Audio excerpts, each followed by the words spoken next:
Shri Sunnykutty Abraham, Sasi തരൂരിനെ ഇനി എങ്ങനെയാണ് കോൺഗ്രസ് നേതൃത്വം ഉപയോഗപ്പെടുത്തേണ്ടത്? നിലവിൽ ഏറ്റവും ഉന്നത സമിതിയായ പ്രവർത്തക സമിതി അംഗമാണ്. അതുകൂടാതെ വിദേശകാര്യ വിഷയങ്ങൾ കൈകാര്യം ചെയ്യുന്ന പാർലമെന്ററി കാര്യ സ്റ്റാൻഡിംഗ് കമ്മിറ്റിയുടെ ചെയർമാനാണ്.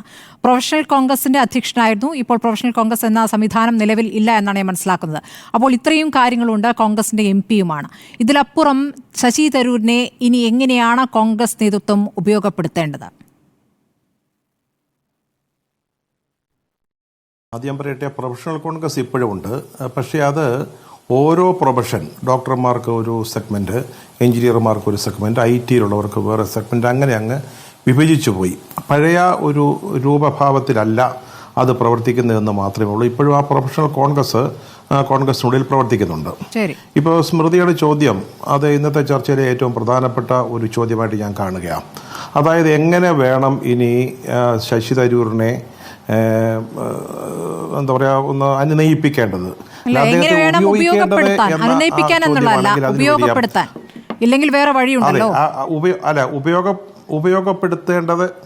ഉപയോഗപ്പെടുത്തേണ്ടത് എന്ന ചോദ്യത്തിന് വലിയ പ്രസക്തിയില്ല. കാരണം അദ്ദേഹത്തെ ഉപയോഗിച്ചുകൊണ്ടിരിക്കുകയാണല്ലോ. സ്മൃതി തന്നെ ചില അദ്ദേഹം വഹിക്കുന്ന ചില പദവികളെ കുറിച്ച് പറഞ്ഞു. അദ്ദേഹം വിദേശകാര്യ വകുപ്പിൻ്റെ സ്റ്റാൻഡിംഗ് കമ്മിറ്റി ചെയർമാനാണ്. അത് ചെറിയ പദവിയൊന്നുമല്ല. അത് കോൺഗ്രസ്സിന് കിട്ടുന്ന പബ്ലിക് അക്കൗണ്ട്സ് കമ്മിറ്റി, അത് കഴിഞ്ഞാൽ കിട്ടുന്ന ഒരു കമ്മിറ്റി, ഒരു പ്രധാനപ്പെട്ട കമ്മിറ്റിയാണത്.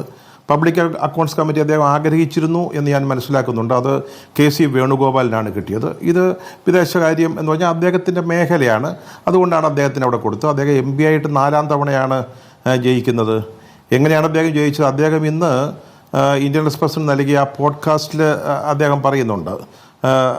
സത്യം പറഞ്ഞാൽ ഈ പോഡ്കാസ്റ്റിലൂടെ അദ്ദേഹത്തിൻ്റെ കൂടയിലുണ്ടായിരുന്ന ഒരു പൂച്ച പുറത്തു വന്നിരിക്കുകയാണ്.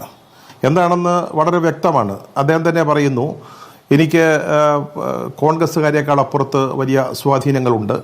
എൻ്റെ പ്രവൃത്തിയും എൻ്റെ വാക്കുകളും സകലരും അംഗീകരിക്കുന്നുണ്ട്. പക്ഷേ കേരളത്തിൽ കാര്യമായിട്ടൊരു കോൺഗ്രസ് നേതാവില്ല, പറ്റിയ നേതാവില്ല. സർവേകളിൽ, സ്വകാര്യ സർവേകളിൽ അദ്ദേഹത്തിന് 1ാം സ്ഥാനം വരുന്നുണ്ട്. അത് ഏത് സർവേ ആണെന്നൊന്നും ഞാൻ കണ്ടില്ല. സ്മൃതി കണ്ടെങ്കിൽ പറഞ്ഞാൽ ഞാനത് നോക്കാം. അതുപോലെ തന്നെ മറ്റ് ഘടകകക്ഷികൾ, അദ്ദേഹം ഉദ്ദേശിക്കുന്ന ലീഗായിരിക്കണം, ലീഗ് പോലുള്ള ഘടകകക്ഷികൾ അദ്ദേഹത്തെ ക്ഷണിക്കുന്നുണ്ട്. അദ്ദേഹം നേതൃത്വത്തിലേക്ക് വരണം എന്ന് പറയുന്നുണ്ട്. ഇതെല്ലാം കേൾക്കുമ്പോൾ നമുക്ക് കൃത്യമായിട്ട് മനസ്സിലാക്കുന്ന ഒരു കാര്യം, അദ്ദേഹം അടുത്ത കോൺഗ്രസിൻ്റെ UDFൻ്റെ മുഖ്യമന്ത്രി സ്ഥാനാർത്ഥിയായിട്ട് പ്രൊജക്റ്റ് ചെയ്യപ്പെടാൻ ആഗ്രഹിക്കുന്നു. അതാണെന്നുള്ള കാര്യത്തിൽ യാതൊരു സംശയമില്ല.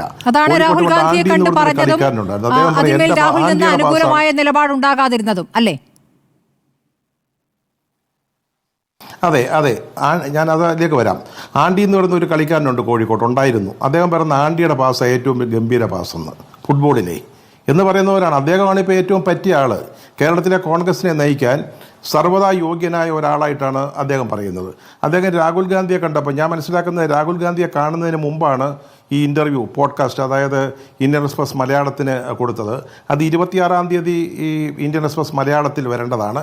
അതിനു മുമ്പായിട്ട് ഇന്ത്യൻ എക്സ്പ്രസ് അതെടുത്ത ഒരു പ്രിവ്യൂ പോലെ അത് കൊടുത്തതാണ്. അത് അദ്ദേഹത്തെ അത്ഭുതപ്പെടുത്തിയെന്നൊക്കെ അദ്ദേഹം പറയുന്നുണ്ട്. അതുപോലെ തന്നെ അദ്ദേഹം പറഞ്ഞ സ്വതന്ത്രമായിട്ട് അദ്ദേഹത്തിന് അഭിപ്രായം പറയാൻ പറ്റണം, ഞാൻ വേറൊരു രാഷ്ട്രീയക്കാരനല്ല.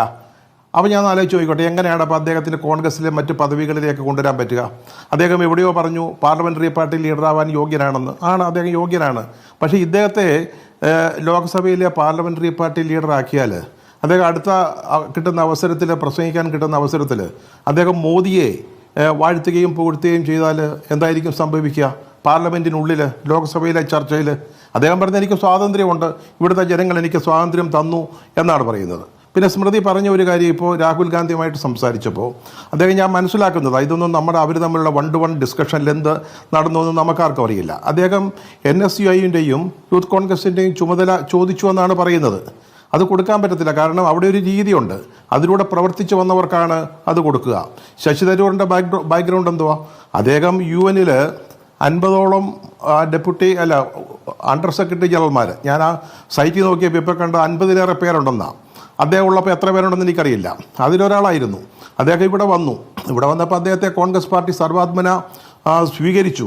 അദ്ദേഹത്തിന് എന്തൊക്കെ പൊസിഷൻസ് കൊടുത്തു. ഇവിടെ തിരുവനന്തപുരത്ത് മത്സരിപ്പിച്ചു, ജയിപ്പിച്ചു. ആദ്യത്തെ തവണ തന്നെ മന്ത്രിസ്ഥാനം നൽകി. എങ്ങനെയാണ് ആ മന്ത്രിസ്ഥാനം നഷ്ടപ്പെട്ടതെന്ന് നമ്മൾ ഓർക്കുന്നുണ്ടല്ലോ. ഒരു ക്രിക്കറ്റ് ടീമുമായിട്ട് ഫ്രാഞ്ചൈസുമായി ബന്ധപ്പെട്ട ചില തർക്കങ്ങൾ, ഞാനതിൻ്റെ വിശദാംശങ്ങളിലേക്ക് പോകുന്നില്ല. അതിനുശേഷം വീണ്ടും അദ്ദേഹത്തിന് ഹ്യൂമൻ റിസോഴ്സ് വകുപ്പായിരുന്നു തോന്നുന്നു. ആദ്യം വിദേശകാര്യ വകുപ്പാണ്. ഹ്യൂമൻ റിസോഴ്സ് വകുപ്പിൽ സഹമന്ത്രി സ്ഥാനം കൊടുത്തു. അദ്ദേഹത്തിൻ്റെ ജീവിതത്തിലൊരു വലിയ ദുരന്തം സംഭവിച്ചപ്പോൾ അദ്ദേഹത്തിൻ്റെ വീട്ടിൽ ആദ്യം ഓടിയെത്തുന്ന ഒരാൾ സോണിയാഗാന്ധി ആയിരുന്നു എന്നാണ് എൻ്റെ ഓർമ്മ. അത് തെറ്റാണെങ്കിൽ ഞാൻ തിരുത്താൻ തയ്യാറാണ്. അന്ന് പാർട്ടി കൂടെ നിന്നു. ഇതിനപ്പുറത്ത് എന്താണ് ശശി തരൂരിനെ പോലൊരു ആളിന് കോൺഗ്രസ് പാർട്ടി നൽകേണ്ടതെന്നൊരു പ്രധാനപ്പെട്ട ചോദ്യമല്ലേ. കൊടുക്കാവുന്നതൊക്കെ കൊടുത്തു കഴിഞ്ഞു. ഇപ്പോൾ അധികാരമില്ല. കേന്ദ്രത്തിൽ അധികാരമുണ്ടെങ്കിൽ നമുക്ക് ചോദിക്കാമായിരുന്നു. അദ്ദേഹത്തിന് നേതൃസ്ഥാനത്തേക്ക് വരാവുന്ന രീതി മത്സരിക്കുക എന്നുള്ളതാണല്ലോ. AICC പ്രസിഡന്റ് സ്ഥാനത്തേക്ക് മത്സരിച്ചു. എന്നിട്ട് എത്ര വോട്ടാണ് കിട്ടിയത്? 1072 വോട്ട്.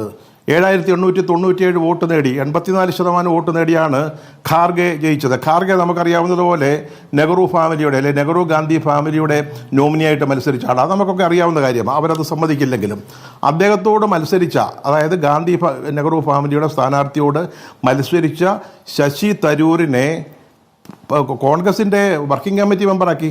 ഇപ്പോൾ വർക്കിംഗ് കമ്മിറ്റിയുടെ മീറ്റിംഗ് അദ്ദേഹത്തിന് ഇഷ്ടപ്പെടുന്നില്ല. അവിടെ 100 പേര് ഇരിക്കുന്നു. അതിൻ്റെ കൂട്ടത്തിൽ അദ്ദേഹം എന്ത് പറയാനാ, ഒരു വലിയ ഹോളിലിരിക്കുകയാണ്. അത് അദ്ദേഹത്തിന് ഇഷ്ടപ്പെടുന്നില്ല. അങ്ങനെ ഒരാൾ തുടങ്ങിയാൽ പിന്നെ അദ്ദേഹം പറഞ്ഞല്ലോ, സ്മൃതി ചോദിച്ച സ്മൃതിയുടെ തുടക്കത്തിൽ പറഞ്ഞല്ലോ 10000 വോട്ടിൻ്റെ ഭൂരിപക്ഷത്തിലാണ് ജയിച്ചത്. അത് എങ്ങനെയാണ് ജയിച്ചതെന്നുള്ളതിൻ്റെ ഒരു കഥ എനിക്ക് നേരിട്ടറിയാവുന്ന ഒരു കാര്യം ഞാൻ പറയാം. ചില ചർച്ചകളിൽ ഞാൻ നേരത്തെ പറഞ്ഞിട്ടുള്ളത്. അത് പറഞ്ഞിട്ട് ഞാൻ ഈ ചോദ്യത്തിൻ്റെ ഉത്തരം 10,000 എന്ന് പറയുന്നത് തെറ്റായിരിക്കും. കൃത്യമായി പറഞ്ഞാൽ 10,077 വോട്ട്. ഇനി കുറയ്ക്കണ്ട. 20,000 എന്ന് വെച്ചു. ഒട്ടും ഞാൻ കുറയ്ക്കുന്നില്ല. അന്ന് ഈ അദാനിക്കെതിരായിട്ട്, അദാനിയുടെ പോർട്ടിനെതിരായിട്ട്, വിഴിഞ്ഞം തുറമുഖത്തിനെതിരായിട്ട് ആ തീരദേശത്തെ പാവപ്പെട്ട തൊഴിലാളികൾ സമരം ചെയ്തപ്പോൾ നമ്മുടെ ശശി തരൂർ അദാനിക്കൊപ്പമായിരുന്നു, ആ തൊഴിലാളികൾക്കൊപ്പമായിരുന്നില്ല. അതേക്കുറിച്ച് ലത്തീൻ കത്തോലിക്കരടങ്ങുന്ന ഒരു വിഭാഗമാണ്. അത് കാലാകാലങ്ങളായിട്ട് കോൺഗ്രസിന് വോട്ട് ചെയ്യുന്ന ഒരു ജനസമൂഹമാണെന്ന് ഓർക്കണം. ആ സന്ദർഭത്തിൽ സ്മൃതി പറഞ്ഞ പോലെ ധാരാളം ബുദ്ധിമുട്ടി കോൺഗ്രസ് പ്രവർത്തകർ. അവരെ ബോധ്യപ്പെടുത്തുന്നതിന്, അവരെ കോൺഗ്രസ്സിനെ വോട്ട് ചെയ്യിക്കുന്നതിന് ധാരാളം ബുദ്ധിമുട്ടി. ആ തെരഞ്ഞെടുപ്പിൻ്റെ 2 ദിവസം മുമ്പ് ന്യൂഡൽഹിയിലെ ലഫ്റ്റനൻറ്റ് ഗവർണർ കേരളത്തിൽ പെട്ടെന്നൊരു സന്ദർശനം നടത്തി. ഒന്ന് എറണാകുളത്തെ സീറോ മലബാർ സഭയുടെ നേതൃത്വത്തിലുള്ള ആളുകളെ അദ്ദേഹം സംസാരിച്ചു. അതിനുശേഷം അദ്ദേഹം തൃശ്ശൂർ സീറ്റിന് വേണ്ടിയായിരുന്നു.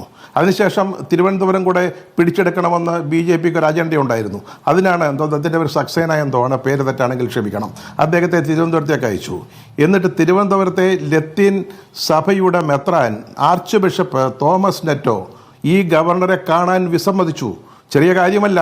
ലഫ്റ്റനൻറ്റ് ഗവർണർ BJP ഗവൺമെൻറ് അയച്ചതാ. അത് മാത്രമല്ല, സീറോ മലബാർ സഭയുടെ ഏറ്റവും പ്രമുഖ നേതാവ് ഈ നെറ്റോ പിതാവിനെ വിളിച്ചിട്ട് അദ്ദേഹത്തെ കാണണം എന്ന് പറഞ്ഞു.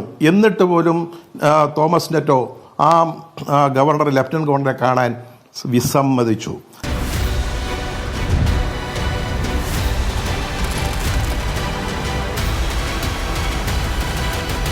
ഡിബേറ്റ് വിത്ത് സ്മൃതി പരുത്തിക്കാട്.